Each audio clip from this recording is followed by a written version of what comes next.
আজকে আমরা প্রতিজ্ঞাবদ্ধ হয়েছি, শপথ দিয়েছি এবং যে কোনো বাধাই আসুক সব চ্যালেঞ্জকে মোকাবেলা করে বাংলাদেশে গণতন্ত্র সুপ্রতিষ্ঠা করা। সরকারের পতনের পরে সেই সময়ে দলের স্বাধীনতার ঘোষক, পরবর্তীকালে বহুদলীয় গণতন্ত্র প্রবক্তা এবং আধুনিক বাংলাদেশের রূপকার শেখ জিয়াউর রহমান বীর উত্তমের নেতৃত্বে এই দলটি প্রতিষ্ঠিত হয়। 250-টিরও বেশি ডিজাইন অপশন নিয়ে ওয়ালটন স্মার্ট ফ্রিজ, বোঝে আপনার প্রয়োজন। বাংলাদেশকে একদলীয় শাসন ব্যবস্থা থেকে বের করে নিয়ে এসে বহুদলীয় গণতন্ত্র প্রবর্তনের সূচনা হয়েছে। শেখ জিয়াউর রহমান তার দূরদৃষ্টি দিয়ে তিনি গোটা জাতিকে ঐক্যবদ্ধ করার জন্য একটু রিকনসিলিয়েশনের পলিটিক্স শুরু করে মানুষকে সঙ্গে নিয়ে তিনি সেদিন দেশপ্রেমিক রাজনৈতিক দলগুলোকে নিয়ে দল প্রতিষ্ঠা করেছেন।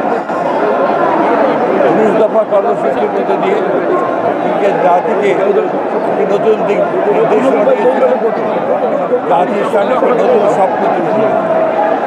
শহীদ প্রেসিডেন্ট জিয়াউর রহমান দূরদৃষ্টি বাংলাদেশকে আজকের বাংলাদেশে পরিণত করেছে। বহুদলীয় গণতন্ত্র, একই সঙ্গে মুক্ত বাজার অর্থনীতি বাংলাদেশকে আধুনিক বাংলাদেশে রূপান্তরিত করবার যে ফাউন্ডেশন, সেই ফাউন্ডেশনকে স্থাপন করেছে। আজকে প্রায় 46 বছর এই রাজনৈতিক দলটি বিএনপি বাংলাদেশের গণতান্ত্রিক উত্তরণ, অর্থনৈতিক সংস্কারের একেবারে উচ্চ পর্যায়ে নিয়ে যাওয়ার জন্য এই দলটি তিনি সৃষ্টি করেছেন। সমস্ত দলগুলোকে যেখানে আওয়ামী লীগ একদলীয় শাসন ব্যবস্থা করে বাকশাল করেছিলেন, সেখানে প্রেসিডেন্ট জিয়াউর রহমান বহুদলীয় গণতন্ত্র প্রতিষ্ঠা করেছেন। জিয়াউর রহমান সেদিন সমস্ত রাজনৈতিক দলগুলোকে তাদের স্বাধীনভাবে কাজ করার আমাদের মিডিয়াকে সেদিন তিনি মুক্ত করেছিলেন, অর্থনীতির নতুন ধারার সূচনা করেছিলেন। আজকে জনগণ সেই আদর্শে উদ্বুদ্ধ হয়ে বাংলাদেশ জাতীয়তাবাদী দলের পতাকা নিচে সমন্বিত হয়ে সামনের দিকে এগিয়ে চলেছে। দেশনেত্রী বেগম খালেদা জিয়া তিনি 1990 সালে ছাত্র জনতাকে সঙ্গে নিয়ে তৎকালীন স্বৈরাচারকে পরাজিত করে গণতন্ত্রের নতুন পথ সূচনা করেছিলেন এবং অর্থনীতিও নতুন গতি সঞ্চার করেছিলেন।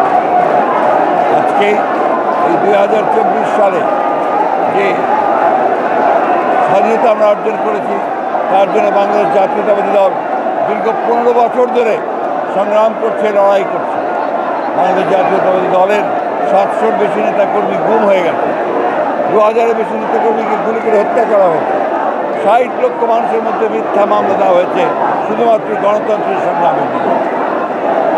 আমরা আজকে এই দিনকে স্মরণ করব। আজকে আল্লাহর অশেষ রহমতে ছাত্র জনতারকে সঙ্গে নিয়ে আজকে এই দেশটা আমরা মুক্ত স্বাধীন পরিবেশে পালন করতে পারছি। আমরা বিশ্বাস করি বাংলাদেশ জাতীয়তাবাদী দল সবসময় নেতৃত্ব দিয়েছে, আগামী দিনেও তার সঠিক রাজনীতি এবং জনগণকে সঙ্গে নিয়ে আবারও সঠিকভাবেই সামনের দিকে এগিয়ে যাবে এবং দেশকে পুনর্গঠন করবার কাজে লাগবে। এখন বাংলাদেশ জাতীয়তাবাদী দলের মূল কাজ শহীদ প্রেসিডেন্ট জিয়াউর রহমান সাহেব যে স্বপ্ন দেখেছিলেন, যে আদর্শ তিনি প্রতিষ্ঠা করেছিলেন, সেই আদর্শকে বাস্তবায়িত করা। দেশনেত্রী বেগম খালেদা জিয়া যে গণতান্ত্রিক ব্যবস্থা সূচনা করেছিলেন তাকে প্রতিষ্ঠিত করা। আর একই সঙ্গে আজকে আমাদের ভারপ্রাপ্ত চেয়ারম্যান তারেক রহমান যে নতুন বাংলাদেশের স্বপ্ন দেখছেন, বাংলাদেশকে নতুন করে গড়ে তুলবার জন্য তিনি যে কাজ করছেন, সেই বাংলাদেশকে গড়ে তুলবার জন্য আজকে আমরা প্রতিজ্ঞাবদ্ধ হয়েছি, শপথ দিয়েছি এবং যে কোনো বাধাই আসুক সব চ্যালেঞ্জকে মোকাবেলা করে বাংলাদেশে গণতন্ত্র সুপ্রতিষ্ঠা করা, মুক্ত বাজার অর্থনীতিকে প্রতিষ্ঠা করা।